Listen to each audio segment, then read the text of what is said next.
AI has become the ultimate business advisor. The difference is how you ask it.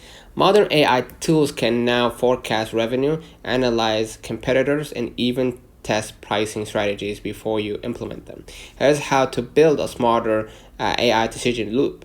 Data collection. Use Power BI plus ChatGPT advanced data analysis to interpret financial and performance data.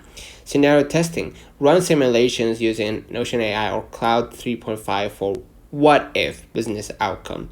Market insights. Let Perplexity AI Pro summarize emerging trends and compare competitor positioning. Actions optimization.